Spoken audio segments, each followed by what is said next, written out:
Hello and welcome back to Star Wars: The Living Set. Will, good to see you again. Good to see you. Super excited to be back with you guys for another episode. If you remember last episode, we talked about 4 characters that didn't really talk very much. Yeah.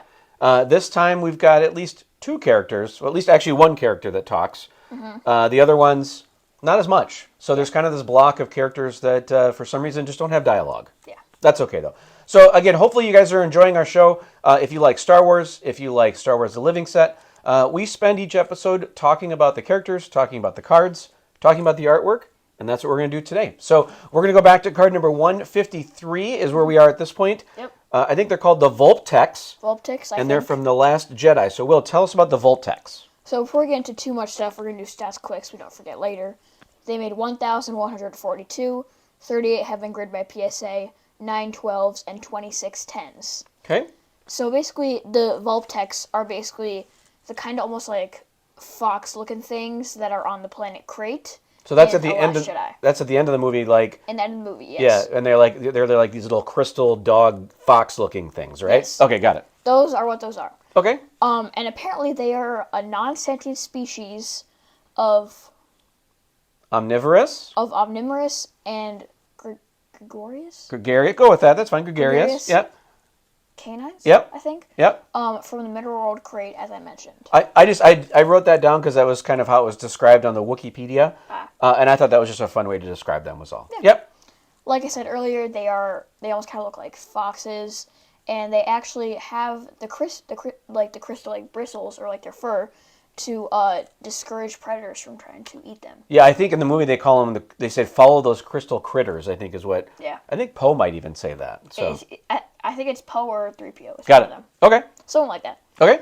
They were first seen at D23 in 2017 in July. Yep. And then the first appearance was in Star Tours in Disneyland in November of 2017. Yeah, so Star Tours, of course, is that virtual ride that they've actually had in Disneyland and Disney World for probably 30-some years.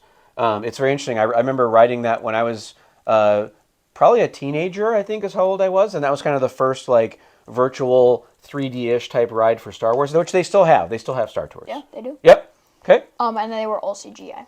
Yeah, so again, a character that obviously helps our heroes make their way through the caves to eventually get out. So, yeah. Again, a good creature. All right, anything else on the Vulptex? I don't think so. All right, next one. Card number 154, IG-88, not to be confused with IG-11, but IG-88 from Empire Strikes Back. So tell us about this one.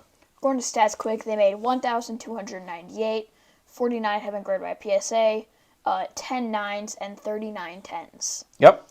And then, of course, IG-11 is then in Mando, and IG-11 is basically a remade IG-88 that also has a little baby 8, or not baby 8, I don't know why I said that. Baby Yoda, like, holder things when he can, like, control IG-88, or IG-11.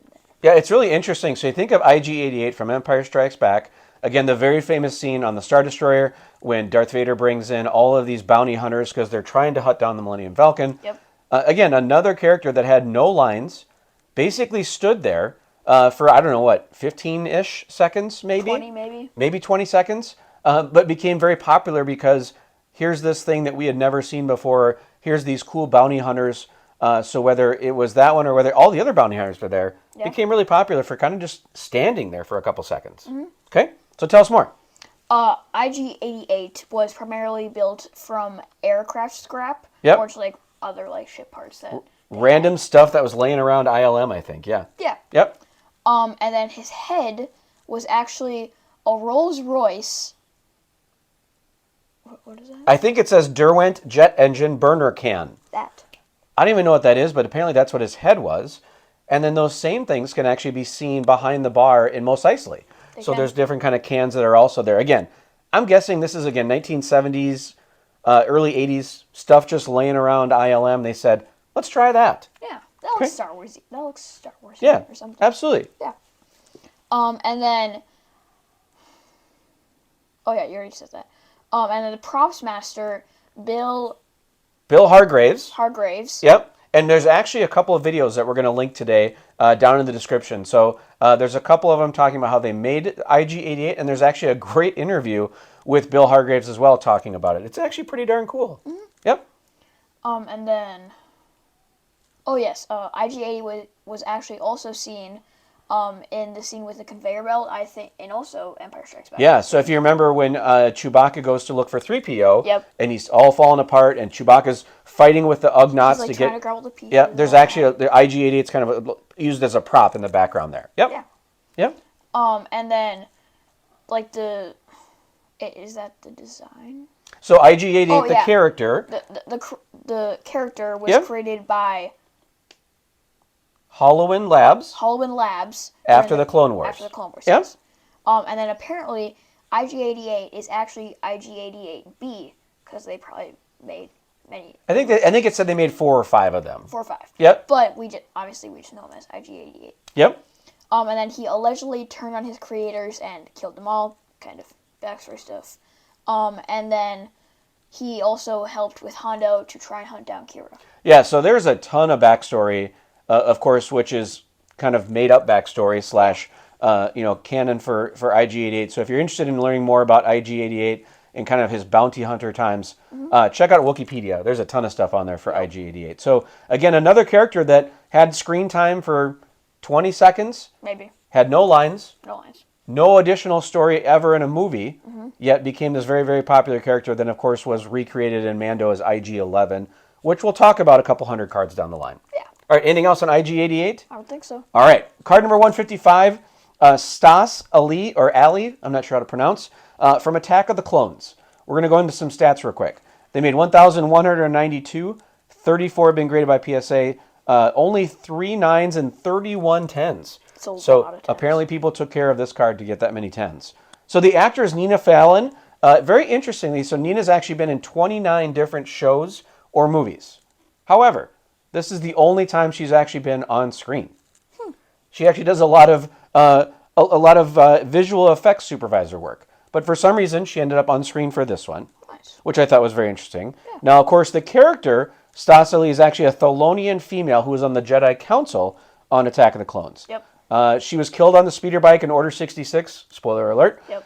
And they actually created this character, Stass, to kind of fill some of the gaps from so many of the Jedi that were killed on Geonosis. They were a lot. There's a lot of them killed there, so it was kind of a fill-in character. So again, I thought it was just really interesting that they had this fill-in character, but also that this actor or actress Nina only been on one thing actually on screen, and here it was in Attack of the Clones. Yeah. So shout out to Nina. Unfortunately, another Jedi lost during Order 66. We lost a lot. We lost a lot. Of Jedi. Yep. Basically All right. all of them. Last card. Not all of them. Some of them made it. That's why I said almost all. Almost all of them. All right. Last card for this week, number 156, Jian from Mando. So if you remember, this is actually the episode in Chapter 6 of Mando where they went to go rescue some of the prisoners off of the rebel, what do we want to call it, like ship where they were holding prisoners? Yeah. Yep. So in this one, they made 1,296. 39 have been graded by PSA, 8 9s and 31 10s. Well, again, 31 10s. The actor on this one is actually Natalia Tina, and I hope I'm saying that correctly. I don't know if I am or not. The interesting part is that, the actress, the same actress also plays Tonks in Harry Potter series, and then also Osha on the Game of Thrones series. So again, a very popular actress. I did not realize that's who it was until I actually did some research on this one. But now, like looking back, you can tell that it's Tonks. Yep, now you can tell. Now you can tell it's Tonks. The voice, some of the facial stuff, definitely. Yeah. Xi'an was actually a Twi'lek from Ryloth, and of course hired by Ranzor Malk, didn't know his real name, to work with Mando in Chapter 6. So if you remember, there was that kind of space station that was flying around. They all met there. They ended up getting on that ship back on the Razor Crest and then going to try to rescue what turned out to be Jian's twin brother, Quinn, who was held captive. And then Mando gets betrayed, and then he's like, oh, screw this, I'm going to destroy all these droids and be super cool. Yeah, that was actually a very cool episode. That was the first time that we really saw like Mando go full-on attack on any sort of droid.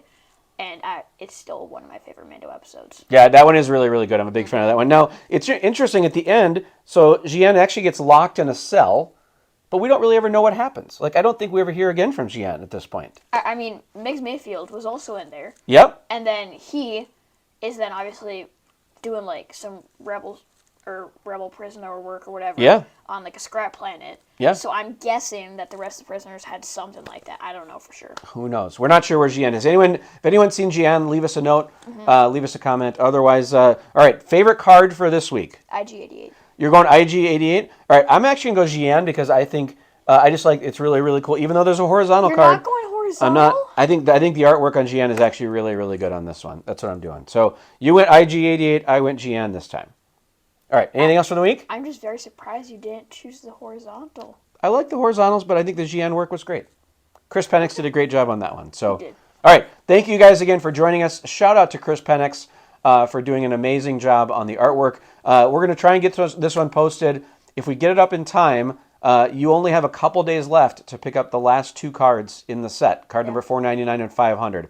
So please make sure you go to Topps.com, check those out. Also, if you're interested in making sure that this set continues and the show the show's going to continue. Yeah. But if you want the set to keep going, there's actually a change.org petition out there. Make sure you sign that to try to make sure we can get Topps to keep this one going. Yep. Anything else for the week? I don't think so. All right. Thanks a lot, guys. We'll see you soon.